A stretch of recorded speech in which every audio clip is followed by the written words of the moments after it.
Today's episode of the Cloudcast is sponsored by Datadog, a real-time monitoring platform that unifies metrics, traces, and logs into one tightly integrated platform. Datadog APM empowers developer teams to identify anomalies, resolve issues, and improve application performance. Begin collecting stack traces, visualizing them as flame graphs, organizing them into profile types such as CPU, I/O, and more. Teams can search for specific profiles, correlate them with distributed traces, and identify slow or underperforming code for analysis and optimization. Plus, with Datadog APM Live Search, you can perform searches across the full stream of ingested traces generated by your application over the last 15 minutes. Try Datadog APM free with a 14-day trial, and Datadog will send you a free t-shirt. Visit datadog.com/APM-Cloudcast to get started. That's datadog.com/APM-Cloudcast. Cloudcast Media presents from the massive studios in Raleigh, North Carolina. This is the Cloudcast with Aaron Delp and Brian Gracely, bringing you the best of cloud computing from around the world. Good morning, good evening, wherever you are, and welcome back to the Cloudcast. We're coming to you live from our massive Cloudcast studios here in Raleigh, North Carolina. And it is almost the end of September. And as I click record on this, there is a pretty nasty hurricane headed for the United States. So if you are in the path of the upcoming hurricane here, please, please, please, everyone stay safe out there, and thoughts and prayers with everyone as they go through this. And we are going to jump into Cloud News of the Week. First of all, wanted to talk a little bit about Slack. And if anybody has kind of followed me on Twitter, knows I have a love-hate relationship with Slack over the years. But this is actually something I'm super interested in, and it's had quite a history as well. Slack, once upon a time, tried to really have better document integration in it. They've brought out something they called Canvas, but there is a Fast Company article that is in the link to the show notes, and it goes through a pretty long history about all of this, and in kind of classic Fast Company fashion, they use 500 words when 100 will do sometimes, but the gist of the article at the end of the day is Slack is bringing document integration, and it isn't what I would say a full-blown replacement for, say, like Word or Google Docs, which is how most of us use our documents and collaboration these days. But it is a step in having that environment that is within their ecosystem and all the tools built right in. It is something I'm actually definitely looking forward to trying out here in the near future.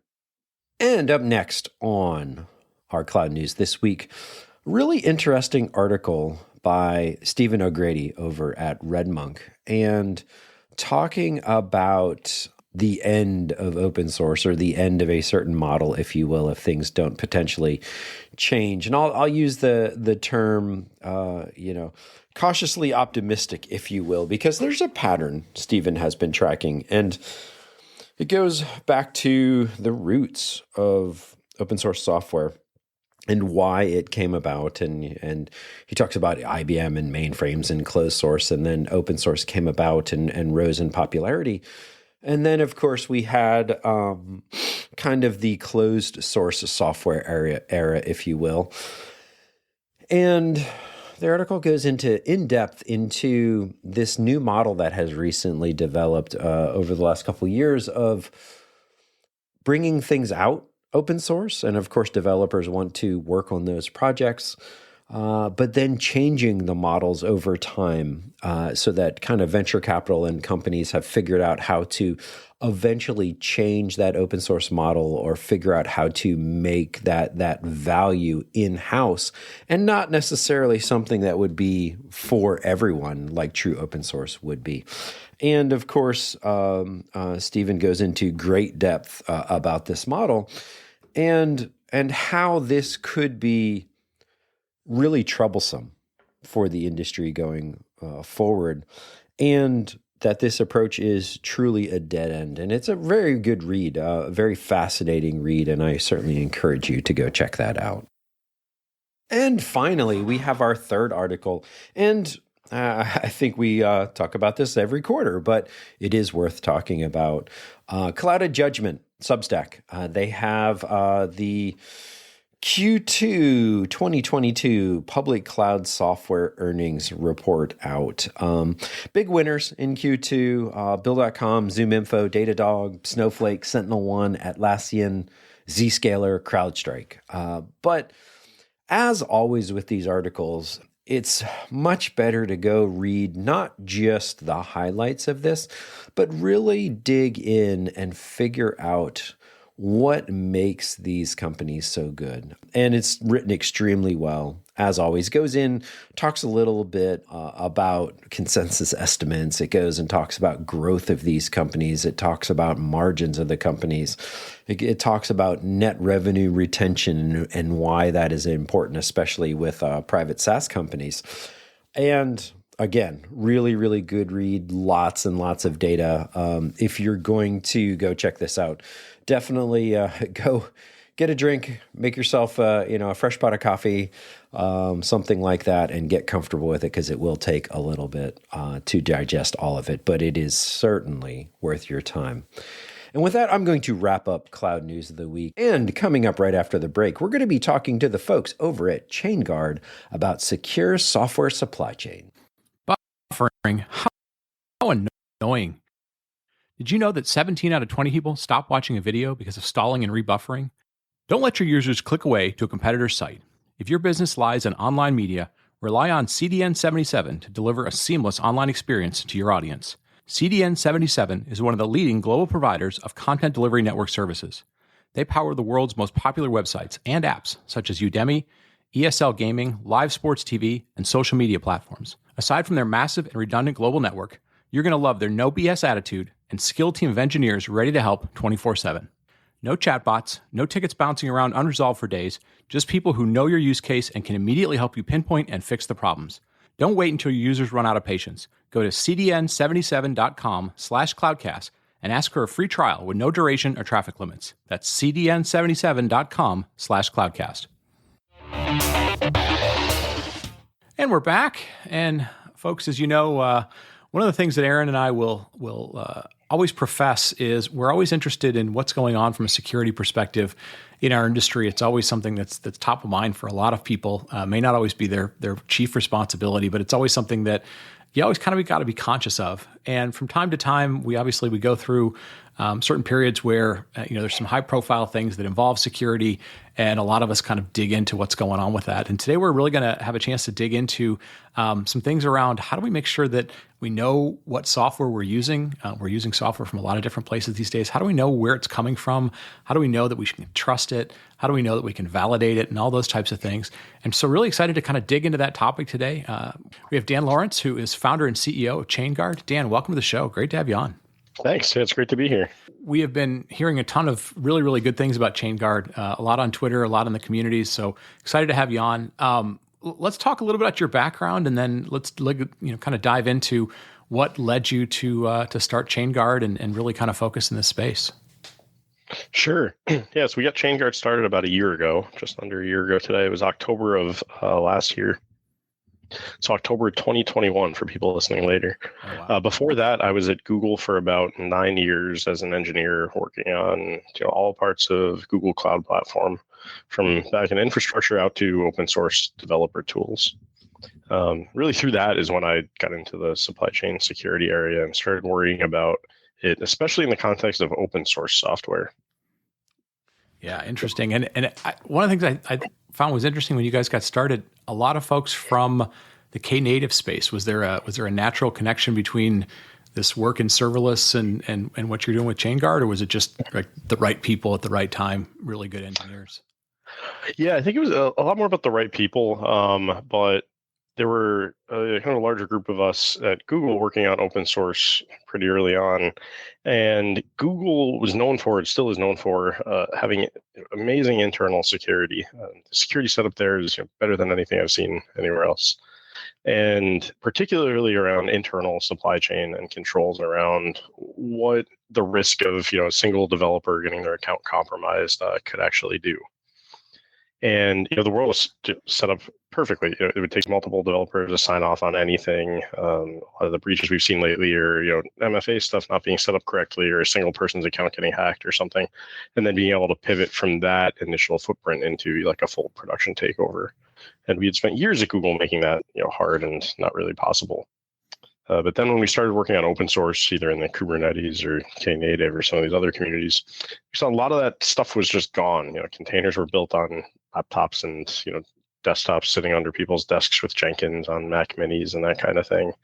And it wouldn't even take much of a compromise at all to backdoor significant portions of like the container ecosystem at that point in time, which was pretty terrifying. So I think that's how a lot of us initially got to know each other, and then it seemed like the time was finally right. So we got the band back together to give this company a try. Yeah, very cool. Now we'll dive into this, but like is the foundational technologies of what you guys are building, were these things that you were able to either replicate out of what Google was doing, or were you using them, or is a lot of this just principles and you started from scratch? Yeah, this isn't really the type of thing that you can just copy paste, right? There's a lot of technologies from inside big companies that do kind of work that way, like databases and stuff like that get built in one large company and then they work pretty easily outside. But Google's solution to a lot of these supply chain security problems is very, very, very tightly coupled to Google's internal development model, which some of it's been exported, and you've probably seen the Bazel Blaze tool, and Google's pretty famous for having a massive monorepo that all the code from the entire company lives in. Mm-hmm. And with that, you get one way to solve a lot of these problems.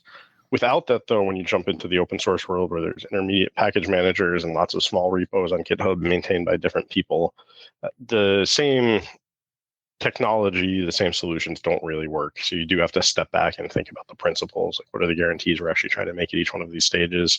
And then what would it look like to rebuild those from scratch in a more heterogeneous, multi-repository, multi-party, distributed trust kind of manner? Yeah. Yeah, that seems to be the one core thing that everybody that was at Google at some point and decided, I'm going to go off my own. I'm going to start my own thing. And what I would love to have is a lot of those things that made my life easy at Google is the sort of realization of like, oh, the rest of the world doesn't work like that. And how do we make that adaptive? Over the last couple of years, we've seen some pretty high profile hacks, intrusions, attacks, and so forth. And I think more and more people over the last couple of years have been sort of learning how vulnerable software can be. And I think a lot of it, probably comes from the fact that we're using more open source. We're using, people are under tighter deadlines and so forth. But, as you look out at sort of the software industry, you're starting to talk to a lot of companies about this. Like, what are some of the big things, the big areas that you look at as A, problematic, and B, that you're really having to educate people on? Yeah, I think there's a bunch here. There's too many problematic areas to really get into. Yeah. I think the scariest one to me, and the one that I still don't think the industry is really ready to deal with, is like what you just kind of touched on, of malicious code being injected on purpose into popular libraries. That, coupled with the realization that like these are persistent nation states doing a lot of these attacks now, means it's not going to end anytime soon. And these are sophisticated people. We've seen the damage that unsophisticated folks can do, or not to call it that, but folks just having it getting really upset one day, deleting a repo or something like that. Having that being able to take down build systems across Fortune 500 companies is terrifying. Right. And imagine what can happen if somebody spends a little bit more time thinking about it and trying to cause actual damage rather than just delete a library they don't want to maintain anymore or something like that. Right. Yeah. Right. What's the movie where the guy just goes crazy and starts shooting? It's been a long time. But much different than the government-backed unlimited funding, armies of hackers kind of going after stuff. Exactly. What are, we're seeing, some of those things, unfortunately, a lot of times are attached to, well, it was an old version of Windows and it wasn't patched and so forth. What are you seeing, though, in sort of the more modern space, in the open source space? What are the things that people should be looking out for? What are the trends that are happening? Is it just, we emphasize so much innovation for a long time that open source just didn't, they weren't really incentivized to work on these things, or are we just seeing like it's become so much more prevalent that, it's now the most common place to go try and attack stuff? I think it's the result of a couple trends kind of coinciding, sort of like one of those perfect storms or something like that. Yeah. One, open source really has become ubiquitous. It's hard to look back and pick an exact moment of time where it really happened, but sometime in the last decade, like it's everywhere, every Right. single company. 10 years ago, people were still scared of licenses. OSPOs didn't really exist. Nobody was sure if they were allowed to. There were all these, vague FUD campaigns around open source and getting sued and stuff like that.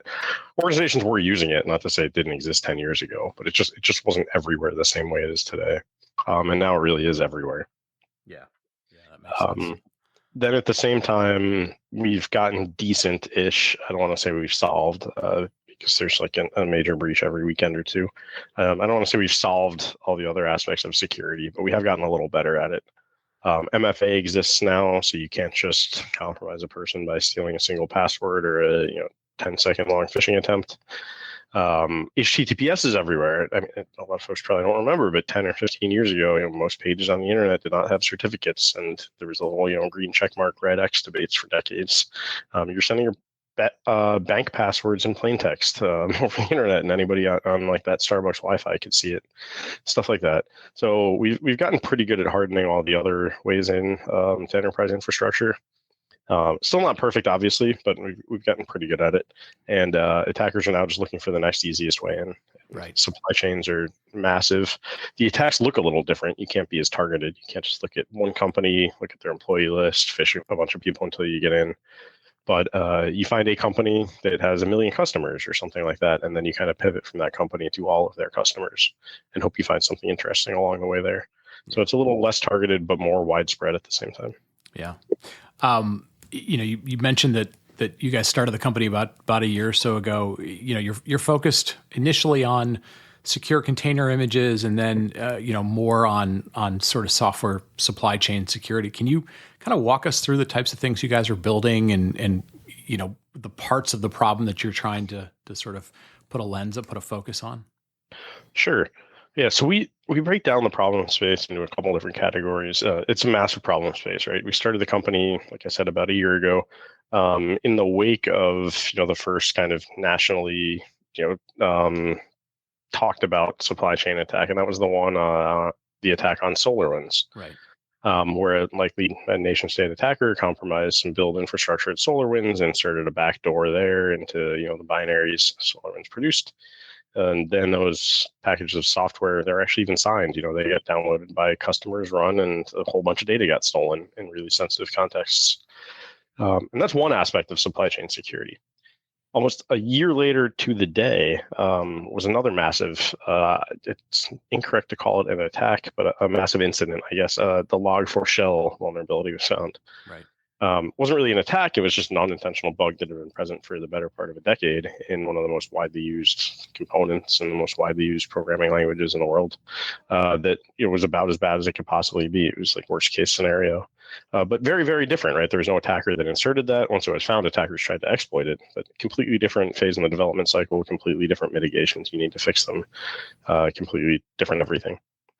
So we kind of break the space down into those two. It's kind of somewhat convenient, but you have integrity on one side, or build system security isn't really where it needs to be. Folks are still treating build systems like toys, running them in closets rather than treating them like production infrastructure like they should be. You don't, even if somebody hands you a package, you can't be confident that what's inside there is what they claim is. They can't be confident either. That kind of problem. Right. Then the other one is the garbage in, garbage out. Even if we fix all of that and we have the most secure build systems and pipelines ever, there's still going to be bugs. There's still going to be known bugs. There's going to be bugs that we find. There's going to be 0 days. Some of these bugs have security consequences, et cetera. And the more open source you're using, the more likely it is those happen. The harder it is for you to keep track of all of it, where it's running. I keep saying open source here is not only an open source problem, right? The same problem would be true for vendor code or proprietary code or any dependencies you're using. All software has bugs. The more that you're using, the more likely it is to have these bugs. And so, yeah, there's kind of an inventory management problem. And a lot of the government regulations are aimed to tackle that with stuff like SBOMs or software bill of materials to try to help improve inventory and querying for known vulnerabilities and keeping things up to date. Okay. Yeah. Yeah, and SBOM's this term that I feel like I hadn't really heard of up until maybe a year or so ago, and maybe it was because of it, came to light because of these attacks. But like for somebody who's new to this space or is wanting to dig in, it's like what is? I know SBOM is secure bill of materials, but like what does it mean? What is it like? What are the ramifications of now trying to have a standard around this? Yeah, so SBOM, it's like a physical bill of materials, I guess. That's where the name came from, except applied to software. So when you buy a candy bar, I think that's one of the famous, analogies or demos they show. Like you can read the ingredients list and see what's inside of it, and then if you're allergic to something, or you can choose not to consume it. Software bill of materials is similar. If you buy a piece of box software, all you know is that it's version foo of package X. You have no idea what's inside there. Mm-hmm. And up until now, you just kind of had to trust it at faith that the vendor would let you know if something was wrong with something in there and get you a patch. Yep. Unfortunately, that wasn't perfect. Vendors aren't always perfect. They might not even know you're running the thing anymore because we're talking box software at this point, right? They might have sold it to you and forgot you even exist, or they got renamed, or you got renamed, or something happened in the meantime, right. And you just didn't know you were running this 10-year-old copy of a piece of software full of vulnerabilities. So that's where SBOM is supposed to come in. Yeah. And SBOM is, sorry, go ahead. No, I was going to say, so let's say I'm a vendor. Let's say I'm MongoDB, for example, and I sell something. Like, who's reading that SBOM? Like, how much of it is electronic and is checking on things? Like, walk me through sort of the mechanics of like, what does a customer or a user do with that thing? Yeah, there's a couple different ways to use them. This is all very new. So first of all, we're not really seeing a ton of usage of these yet today. It's still pretty new. It's being pushed by some new standards from NIST and a bunch of other government agencies. But the way it's meant to work and kind of depends on the type of software you're purchasing. So it's really geared right now anyway toward on-prem packaged box shrink wrapped software that you ship to a vendor or a vendor ships to a customer, and it's up to them to ask for updates, to apply updates, to manage the system after that. Okay. So alongside that piece of software, you get this long document saying everything that's inside of that. You install the software, and then what you do is you look at that SBOM and you start querying vulnerability databases. So you say, I want to know if anything happens to anything inside of this. If a vulnerability is found, then I have to request a patch. So you set up little alerts or watchers or something for components. And then when something gets found, you request a patch, or you patch it yourself if it's like a third-party component that's sitting somewhere else. Yeah. That's basically how it's supposed to go. If you apply SBOMs in other contexts, though, like SaaS, then it all kind of changes because you can't really patch it yourself anyway. So it's a little bit different. Right. But they're being talked about and used in a whole bunch of different contexts. Right. Now, would this be, and maybe this is a bad comparison, like, I mean, I feel like maybe the most prevalent place where this would be like an operating system. So let's say I'm like Red Hat or SUSE or somebody. Like, don't they already sort of do this with what they provide to people, and then tools like Satellite or something like that? Like, is it the same sort of thing, or is this a very different concept? Because I always thought those tools were basically like, here's the software, you can query it, and then we have this thing that goes through and periodically gives you a way to patch stuff. Yeah, it's not really anything brand new. Like, certain vendors have been doing it for a while. Yeah. I think the big difference now is it's more standardized, right? It's a format that everybody can use. You can ingest thousands of them from all the different vendors you're using the same way. It's not these specific solutions. Okay. And it's supposed to go a little deeper, right? A lot of these other proprietary tools are more like, oh, you're on version X of our package. We maintain that internal database. We know what's wrong with all of the stuff inside of it. We don't really break down what's in there. But now you'd see that, if you're using this version of, RHEL or SUSE Linux or something like that, you get the full list of all of the third-party subcomponents in there. Yeah. And you get to query for those yourself rather than trusting them to do those queries for you. Oh, okay. It's going to lead to a lot more noise, right? It's just a lot more data people are going to have to deal with and figure out which vulnerabilities to query against. But the transparency can be useful. Yeah, no, it makes sense. I mean, the standardization obviously makes a ton of sense, and to a certain extent, you know, you're responsible for your own, you know, for the thing that you run. I mean, nobody's gonna go, oh, it's you know, I mean, people can blame third party pieces of software, but ultimately it's your business to run or your organization to run, and so that makes a lot of sense. You're kind of putting the control of that back into people's hands. You know, for people that are curious about this stuff, that are interested in, you know, what you guys are building at Chainguard, what these, you know, what's going on in the community, things like Sigstore and other stuff, like, what are some of the best ways to sort of get involved with those things? Where are the communities hanging out? Where are the good conversations happening? That kind of stuff. Yeah, there's been a lot of momentum in the last year or two. I just remember 2 or 3 years ago when I was talking about this, you know, I felt like the only one in the room that cared. And now there's, you know, tons of conversations going on Twitter, on email lists, everywhere. For Sigstore, there's an awesome, very active Slack channel. You can go to sigstore.dev and find the link. And, you know, folks talk about all aspects of supply chain security and SBOMs and everything in there. For open source security in general, there's a new foundation called the Open Source Security Foundation, or the OpenSSF. The Sigstore is actually part of that foundation. It has a bunch of other projects too to help improve and find funding and, you know, make open source maintenance and patch management and everything sustainable. So they have a bunch of awesome working groups and stuff that you can get involved with. That's at openssf.org. Okay. Yeah, and you mentioned Sigstore. I had it on my list of things to talk to you about. Can you give us kind of the quick, you know, Cliff Notes version of what it is and what it's attempting to do? Sure. Yeah. So Sigstore was a project myself and several others started kind of mid 2020, I want to say, where we were trying to address a bunch of the problems with, you know, digital signatures in open source software. Signing isn't new for software, right? There have been kind of code signing certificates you can buy for Windows drivers and stuff like that for decades, but they're pretty much unused entirely in open source.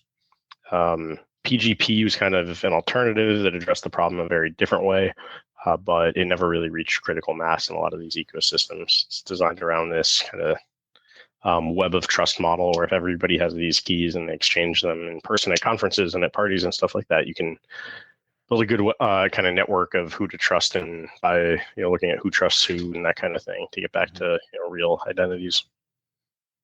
Well, Sigstore, we try to kind of combine a few of these principles. So if you look at Let's Encrypt, Let's Encrypt kind of stood up a free certificate authority for websites and for TLS by automating a lot of the process. To verify you own a domain name, you know, they built a new protocol called Acme. And then with that automation, they were able to improve a bunch of security by issuing shorter lived certificates that automatically renew once a week rather than long ones that last for 3 years and you might lose or something in that period of time. So by combining a bunch of these other kind of technologies and copying the Let's Encrypt playbook, in Sigstore, we built a free code signing service for open source, where you don't have to manage keys, you don't have to exchange them with your friends or anything like that. You don't have to think about it at all. You just install these tools. When you want to sign something, your browser window pops open. You click log in with Gmail or log in with GitHub or something like this. And we give you a certificate that's tied to your email address or your GitHub identity or a machine identity in an automated context. It's good for 5 or 10 minutes or something like that. And you sign your package, do your release, and forget about that key because it's only valid during that window. Oh, okay. So it's much easier. Anybody can get started immediately. You don't need to go meet people in person and exchange keys. And it's free, so you don't have to pay for it like the old code signing authorities were. So with that, it's, you know, getting integrated into most open source language package managers. It's integrated into GitHub now and in NPM and Python, and working with the folks in Java and Maven Central and Ruby gems and kind of all of those ecosystems. Okay. So hopefully we'll be able to, you know, better trace a lot of these packages back to where they were built and make sure that they came from the maintainers you expect them to. Okay. And are we seeing it in the people that run the big container registries, you know, Docker Hub and ECR and those sort of things? Or is it sort of expected that you would have signed it before you put it into the registry? Yeah, so it just kind of works over those container protocols. That's where we started. You don't really need to change anything in those in Docker Hub and ECR and all of that stuff. The registry protocol was already flexible enough, so we just started there. Oh. We're seeing a ton of adoption among containers. The Kubernetes project itself signs all of their releases and the containers that they build and release with Sigstore, so you can trace those back to the actual runs of their CI system and back to the source code and see who approved it and all of that stuff. Oh, cool. Very, very cool. So yeah, it's getting widely adopted. Is that sort of becoming the de facto on the rest of the CNCF, or is still evolving? Yeah, there's been a bunch of adoption across the NCF projects.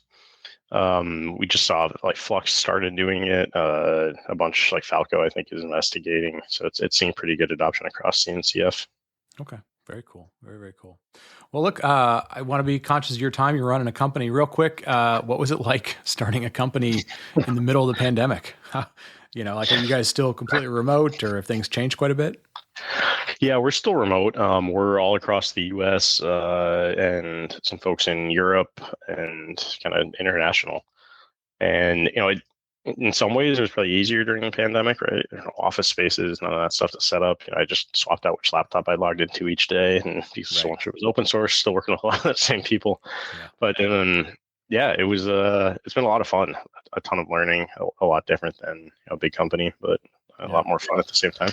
That's great. That's great. Last thing, if folks want to reach out to you, pick your brain, see you at conferences, like will you guys be at KubeCon? What's the best way for people to engage with the team? Yeah, we'll be at KubeCon Detroit in about a month. And Twitter is always great. You can find me at LORENC_Dan, or you can find the company at Chainguard_dev.